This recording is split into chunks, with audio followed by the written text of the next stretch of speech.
Muy buenos días, muy buenos días muchachos y muchachas, bienvenidos, gracias por conectarse. Vamos a iniciar la sesión del día de hoy. Vamos a avanzar con nuestros temas de variación de la resistencia por temperatura. Se me olvidó ese tema, ahorita lo retomamos. Y vamos a ver el concepto de la eficiencia eléctrica. Esos dos temas vamos a tomar el día de hoy para seguir avanzando con nuestros temas. ¿Me puede repetir el primero, profesor? Es variación de la resistencia por temperatura.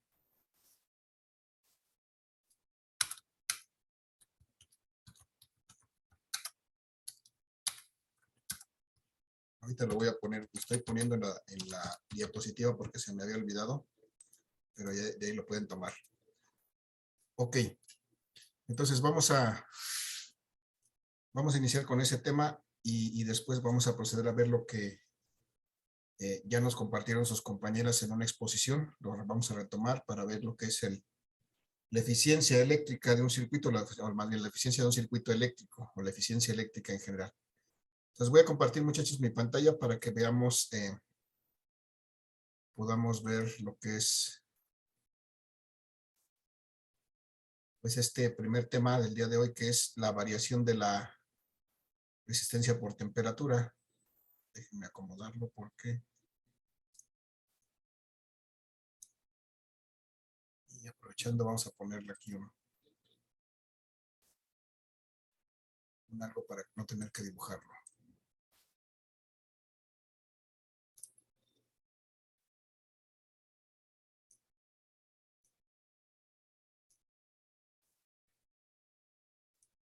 Bien, muchachos, ahí está, ahí tenemos la representación de un conductor eléctrico en la lámina. Y en este conductor eléctrico, pues, como cualquier conductor eléctrico, pero permítame tantito que responda a mi presentación. Y ya se me fue el avión.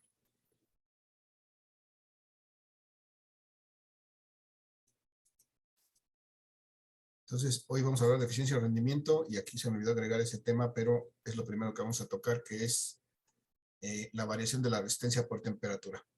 Decíamos que este conductor, muchachos, pues su función principal de un conductor eléctrico, representado de esa manera, es precisamente darle paso o permitir el flujo de una corriente eléctrica a través de él.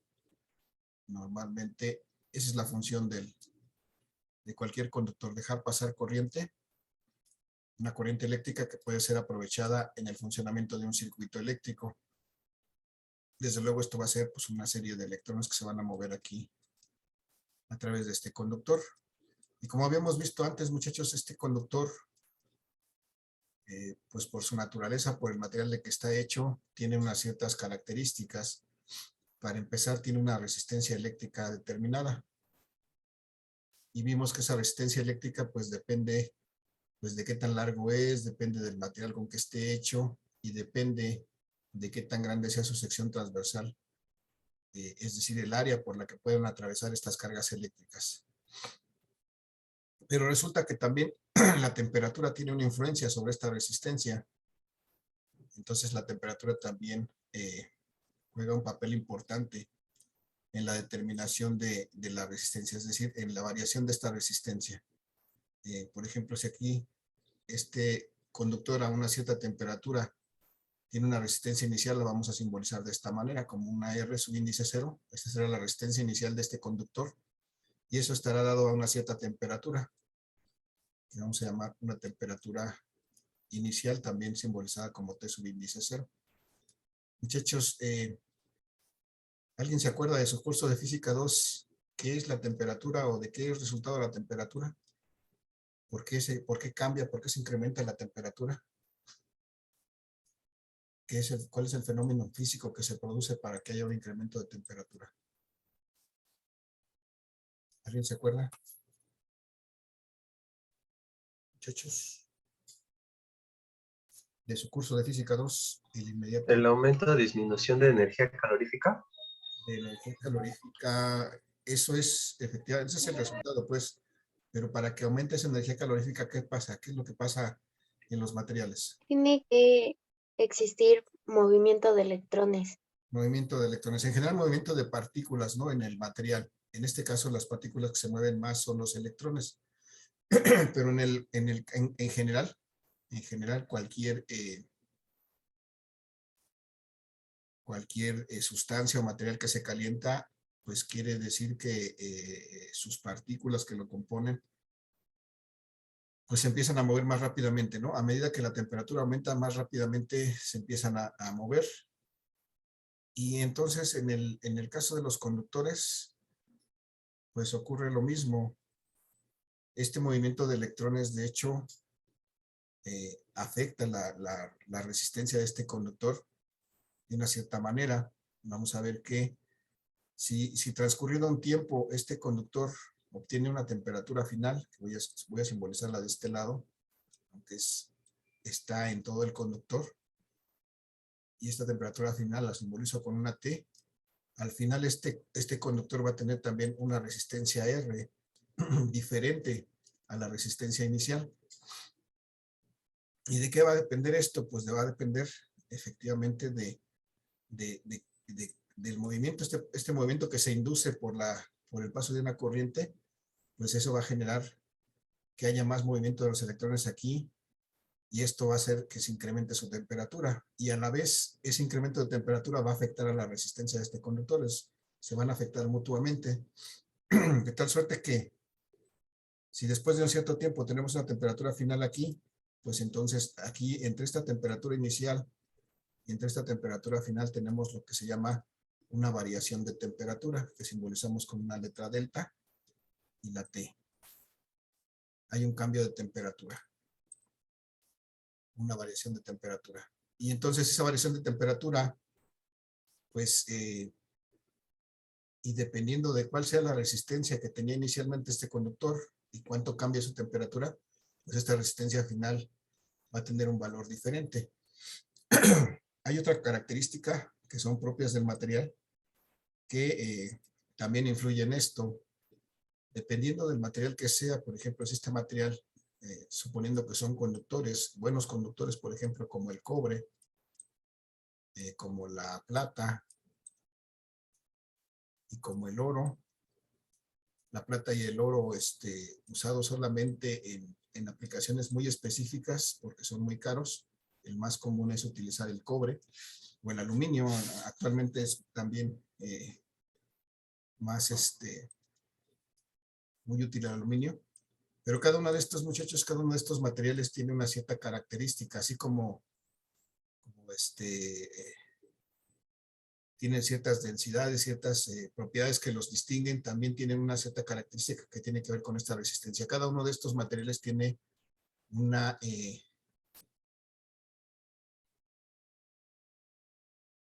coeficiente de temperatura.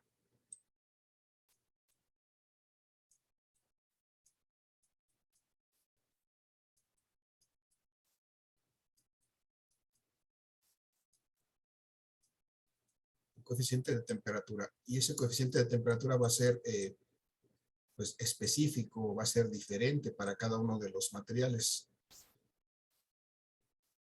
de tal suerte que ese coeficiente de temperatura pues va a afectar qué tanto cambia su resistencia conforme la temperatura aumenta, y este coeficiente de temperatura se va a simbolizar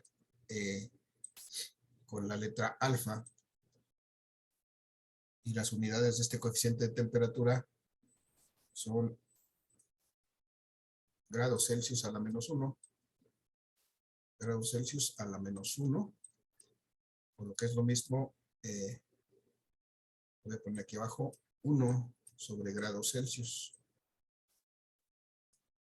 Y entonces, dependiendo de esta característica del material, dependiendo de qué material sea, pues tiene una diferente coeficiente de temperatura, dependiendo qué tanto cambie la temperatura conforme pasa el tiempo y esta corriente está circulando por este conductor, pues la resistencia final de este conductor va a ser diferente a la resistencia inicial. Eso tiene que ver precisamente con energía que se pierde en forma de calor. Si se acuerdan, muchachos, en la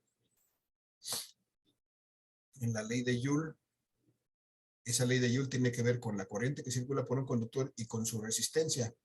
Si la corriente aumenta, desde luego que le va a aumentar ese calor, pero también si la resistencia aumenta, ese calor también va a aumentar, y entonces es un efecto que, pues, en algunas aplicaciones pudiera ser deseado. Por ejemplo, si este conductor se utiliza para una plancha o para una estufa eléctrica, un calentador, una resistencia eléctrica para calefacción, en fin, en ese caso pueden ser deseables esos efectos.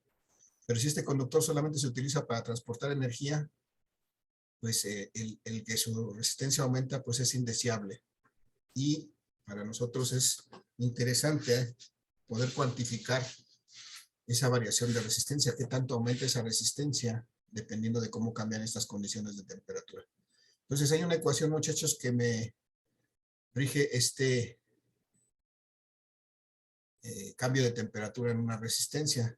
Entonces puedo determinar la resistencia final de un conductor, simbolizada con la letra R, si conozco la resistencia inicial de ese conductor a una cierta temperatura, y a eso le sumo el producto de esa resistencia inicial por un coeficiente de temperatura que es una característica propia de ese conductor, o precisamente de ese material, por la variación de la temperatura. Entonces, esta es la ecuación que me permite calcular la resistencia final de un conductor dependiendo de todas esas características. Entonces, muchachos, les voy a pedir a alguien que me apoye. Desde luego, si esto es resistencia, esto se va a estar dado en ohms.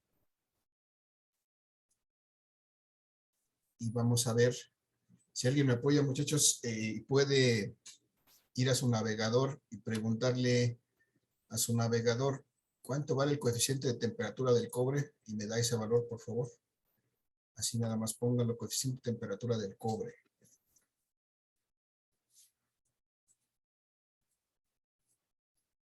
Si alguien me dice. Dice que 3.9 por 10 a la menos 3. Ok. A 20 grados. Es lo que... A 20 grados Celsius, sí. 3.9 por 10 a la menos 3, ¿verdad?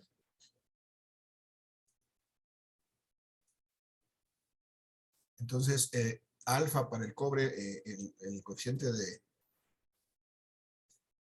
temperatura del cobre es de 3.9 por 10 a la menos 3.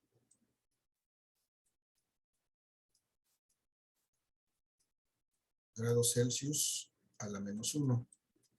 Y esto es a 20 grados. A 20 grados significa que es la temperatura a la cual se realizó el experimento o la prueba para determinar este coeficiente. Entonces, ese es un valor normalizado. Generalmente estos coeficientes se van a referir a una temperatura de 20 grados Celsius. Pero bueno, eso lo vamos a ver un poquito más adelante, lo vamos a mencionar. Ahorita nos interesa que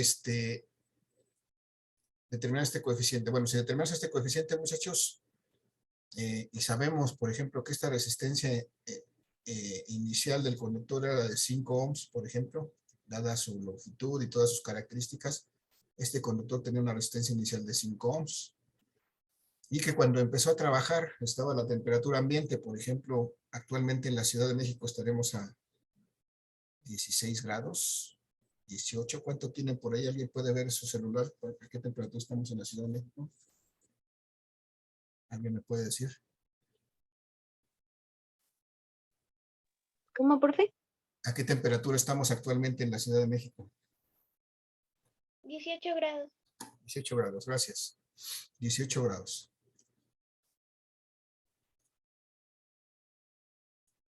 18 grados es la temperatura ambiente. Entonces, este conductor empieza a trabajar en este momento a 18 grados Celsius. Es la temperatura ambiente, pues tiene la tendencia a estar a la misma temperatura que el ambiente.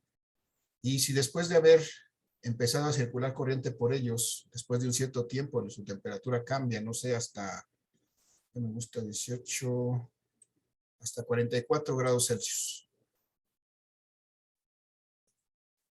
Entonces, cuando eso sucede, de hecho, cuando sube un grado y cada vez que sube un grado va cambiando su resistencia, de este conductor. Entonces, el interés es determinar ahorita cuánto vale este cambio de resistencia, más bien cuánto vale la resistencia total, la resistencia final de este conductor cuando su temperatura cambió de 18 grados a 44 grados Celsius. Entonces, muchachos, vamos a hacer eso. Por principio de cuentas, vamos a ver qué es esta delta T. ¿Alguien se acuerda? Esta es una variación de temperatura. ¿Cómo calculo una variación de cualquier cosa? En este caso, una variación de temperatura que se da igual.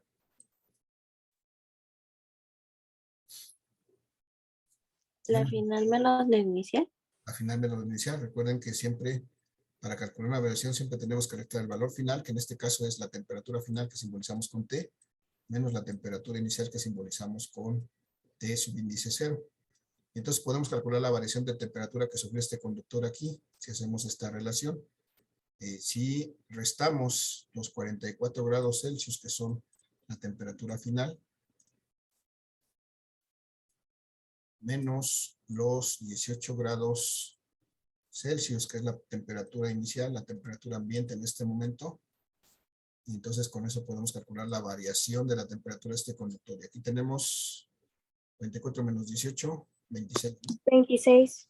26 grados Celsius. Es decir, ese conductor aumentó su temperatura en 26 grados Celsius. Entonces vamos a ver cómo este cambio de temperatura de 26 grados Celsius afectó su resistencia. Vamos a calcular esa resistencia final cuando hay ese cambio de temperatura. Entonces, simplemente vamos a sustituir los datos. Esta resistencia final va a ser igual a la resistencia inicial de este conductor de 5 ohms. 5 ohms. Más el producto de estos mismos 5 ohms, que es por la resistencia inicial, la resistencia base, por el coeficiente de temperatura de este material que es cobre. No lo pusimos, pero aquí queremos ejemplificar con cobre. Y el coeficiente de temperatura del cobre es de 3.9 por 10 a la menos 3. Por 10 a la menos 3. Grados Celsius a la menos 1. Y multiplicado por la variación de la temperatura que acabamos de calcular aquí en 26 grados Celsius. 26 grados Celsius. Muchachos, si me ayudan con sus calculadoras, ¿cuánto es? Tengo aquí 5 ohms al principio. Más, ¿cuánto es 5 por 3.9 por 26?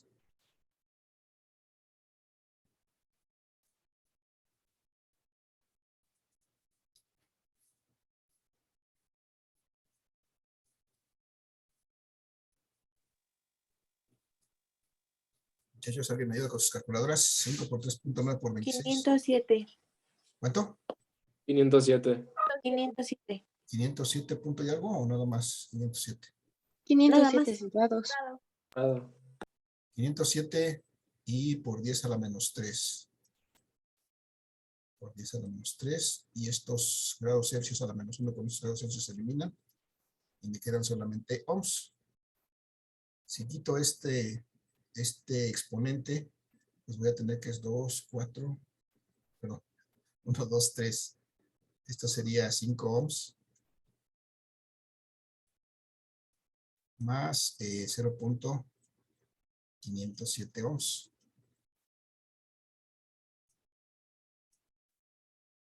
Lo quiero hacer rápido y por querer hacerlo rápido lo hago mal. Me salen más feos los números. Entonces, 5 más 0.507 me queda 5.507 ohms. Entonces, de ese tamaño es la variación de la resistencia. Podemos ver que es esta variación de la resistencia son medio ohm, 0.5 ohms, pero comparado con el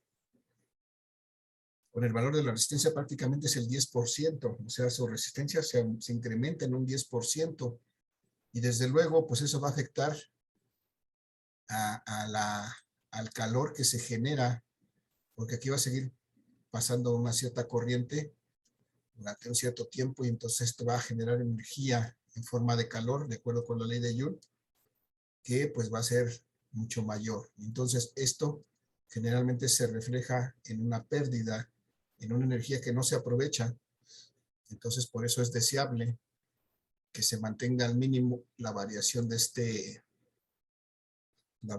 esta resistencia conforme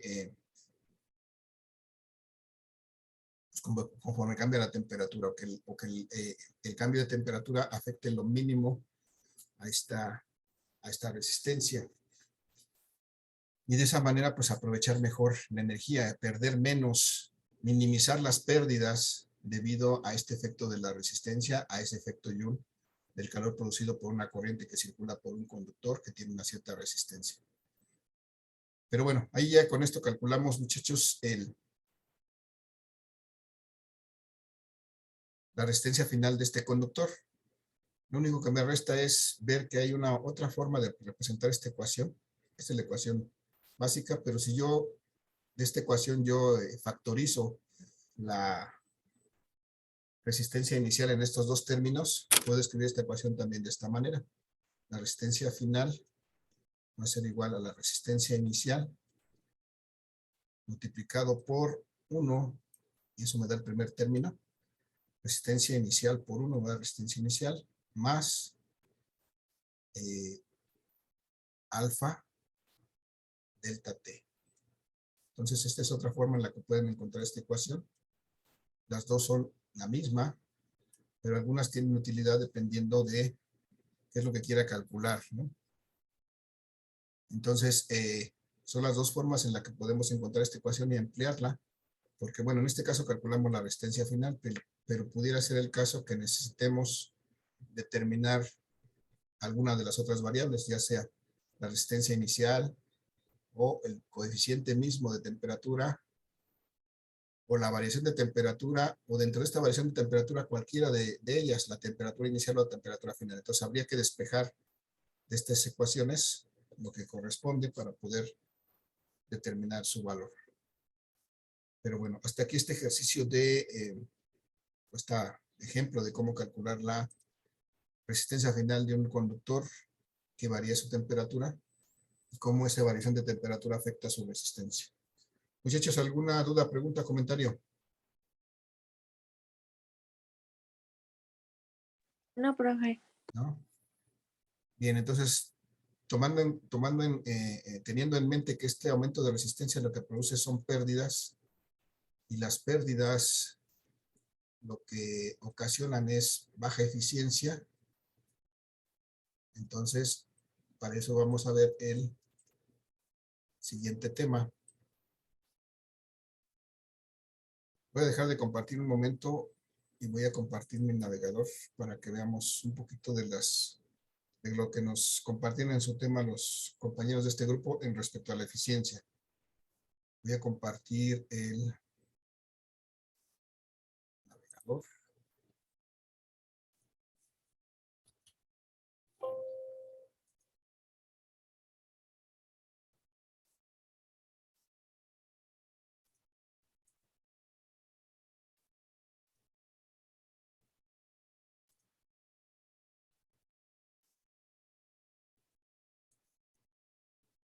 Ya no vi que sí están viendo mi navegador, ¿verdad, muchachos? Sí. Ok, gracias. Entonces aquí los compañeros en las últimas exposiciones nos presentaron esta cuestión del rendimiento de la eficiencia eléctrica. Y nos hablaban que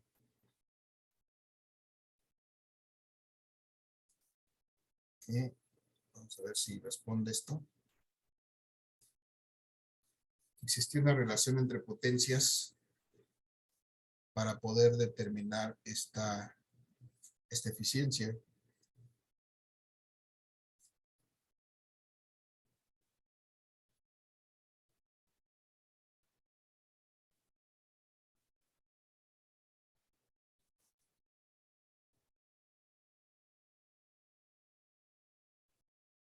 Entonces nos hablan de lo que era la eficiencia eléctrica. ¿Y por qué es importante? Pues de alguna manera, a medida que se pierde menos energía, pues se pueden conservar los recursos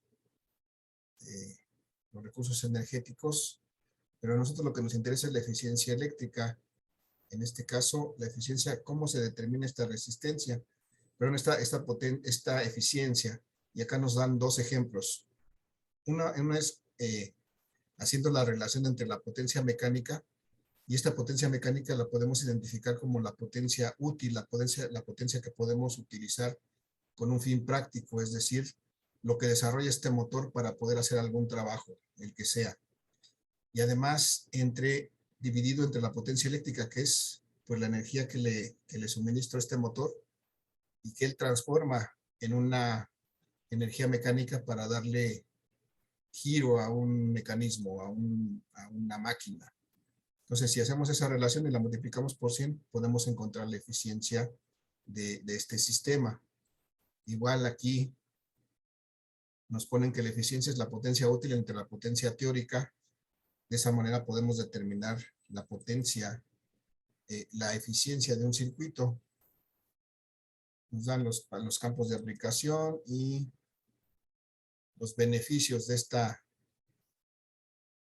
potencia. Pero bueno, ahorita vamos a ponerle números a todo eso para ver cómo podemos determinar la eficiencia, en este caso de un circuito eléctrico. Aquel era prácticamente pues una transformación de energía eléctrica a energía mecánica, lo que nos pusieron en el ejemplo, pero ahorita vamos a ver cómo podemos determinar la eficiencia de un circuito eléctrico.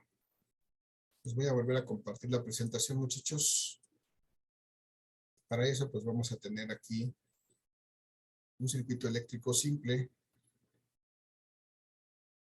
Dejemos que responda a mi presentación. Acá está. Entonces tengo un circuito simple ahí, muchachos. Un circuito serie, donde hay 3 resistores conectados en serie. Y entonces me interesa determinar la eficiencia de este circuito. Pero antes de hacer eso, vamos a poner los términos en claro. Este circuito pues tiene varios elementos. Estas resistencias que están aquí formando el circuito, esta R1, esta R2 y esta R3, a lo mejor fueron colocadas ahí para tener una utilidad. Es decir, para hacer algún trabajo. No sé, si son puramente resistores, son para calentar algo, sirven, y el trabajo que realizan es ese de calentar algo. A lo mejor son para alimentar un circuito, para hacer algo que se llama ya se me olvidó cómo se llama, un divisor de corriente, un divisor de tensión más bien, porque sus circuitos electrónicos a lo mejor requieren diferentes voltajes, y entonces puede ser que estas resistencias se apliquen para eso. Pero lo importante aquí es que estas resistencias tienen una función, tienen una utilidad. Entonces la potencia que estas resistencias generan, pues es una potencia útil que se está aprovechando en este circuito. Pero resulta, muchachos, que esta fuente, que en este caso está representado como una pila, una batería, que normalmente esto es una fuente química de energía, internamente por sus componentes tiene algo que se llama una resistencia interna. Esta pequeña resistencia que está aquí simbolizada es lo que se llama la resistencia interna de esta fuente. Es algo inherente a esta fuente, no está asociado, está dentro de esta misma fuente, y prácticamente esta resistencia interna pues estaría colocada dentro del mismo circuito de los elementos que están fuera del circuito. Y entonces hay que empezar a distinguir aquí otros parámetros que no hemos visto antes, porque habíamos estado acostumbrados a hablar del voltaje de la fuente. Y entonces el voltaje de la fuente es algo que está aquí afuera. Por ejemplo, desde aquí hasta acá. Aquí está el voltaje de la fuente. Este es el voltaje que ven el circuito hacia afuera.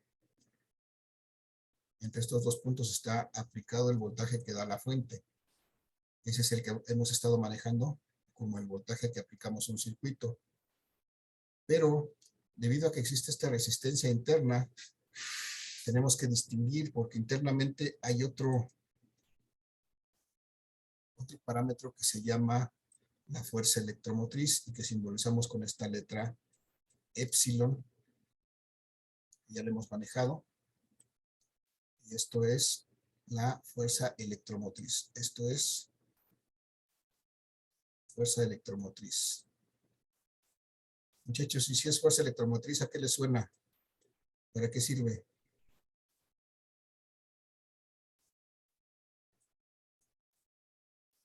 ¿A qué le suena la palabra fuerza electromotriz? Al movimiento de la electricidad. Al movimiento de los electrones, efectivamente. Electromotriz. Este es el responsable, efectivamente, de movilizar los electrones en el circuito. Lo que más me cuesta trabajo, más me tardo es en escribir. Ok, electromotriz. Entonces, pero esta fuerza electromotriz es la responsable de movilizar los electrones en el circuito. Entonces, si este circuito ya está en funcionamiento, muchachos, ¿qué hay ahí en este circuito? ¿Qué hay cuando este circuito se le alimenta con esta fuente? ¿Qué aparece en el circuito?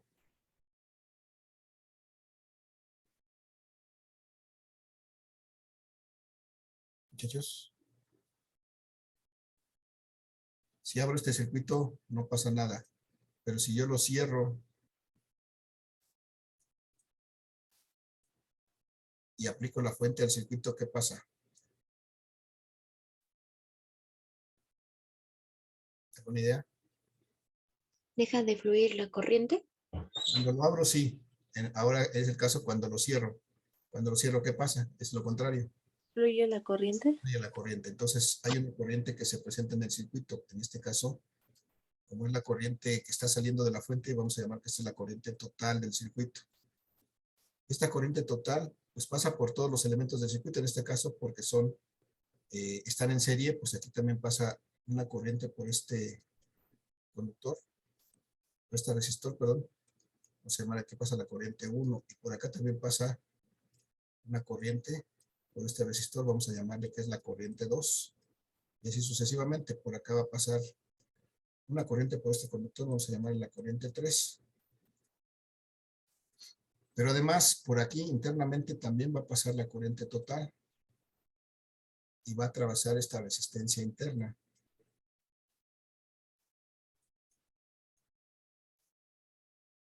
Y entonces, muchachos, lo que se va a producir aquí cuando pasa esta corriente por esta resistencia, ¿qué se produce? ¿Alguien se acuerda qué se produce cuando pasa una corriente por una resistencia?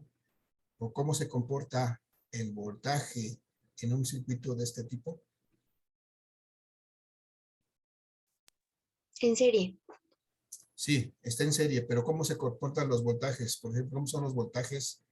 Es igual en todas. No, se son divide diferentes, ¿no? proporcionalmente. Así es, se divide proporcionalmente, ¿no? En cada elemento queda una parte del voltaje. Es decir, este voltaje que se aplica se reparte entre todas. Y lo mismo ocurre con este. Aquí internamente hay un voltaje que se produce aquí en este resistor. Vamos a llamarle el voltaje interno. Hay una caída de tensión debido a esta resistencia interna, que cómo la podemos calcular de acuerdo con la ley de Ohm, esta caída de tensión interna.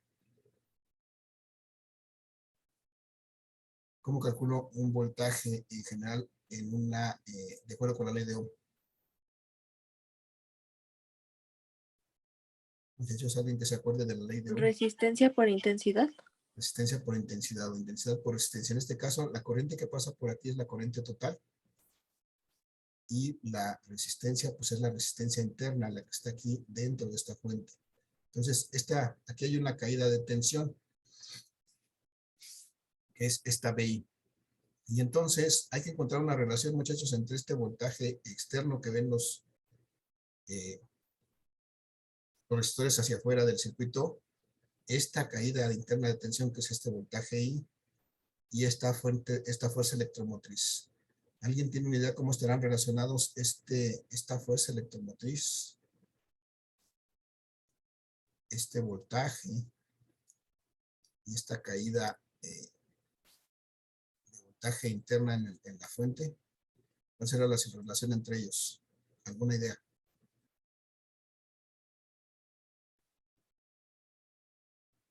Vamos a plantearlo de otra manera. Para que aquí tengamos un voltaje, un determinado voltaje hacia afuera de la fuente, ¿cómo debería de ser esta fuerza electromotriz si aquí una parte de esta se cae, una parte se queda internamente en la fuente? ¿Cómo debería ser esta fuerza electromotriz? La fuerza electromotriz sería igual al voltaje y a la caída de voltaje. A la suma, ¿no? De las dos. Tendría que ser, esta fuerza electromotriz es la fuerza, el voltaje que aparece externamente en la fuerza, más el voltaje interno, ese se queda aquí dentro de la fuente. Es decir, esta debe ser mayor, esta fuerza electromotriz debe ser mayor porque una parte se va a perder, se va a quedar internamente en la fuente y al exterior se va a ver solamente una parte de ella. Entonces, esa es la primera relación que debemos de recordar. La fuerza electromotriz es igual al voltaje externo de la fuente más el voltaje o la caída interna de la fuente. Entonces, esto lo podemos representar también así como el voltaje externo más el producto de la corriente por la resistencia interna, que es este BI. Y de aquí pudiéramos despejar, muchachos. Se va a acabar la sesión. En cuanto se termine, muchachos, nos reconectamos en 2 minutos y continuamos. Nada más quiero que de aquí despejemos cuánto vale este voltaje. Aquí se ve cuál es este voltaje.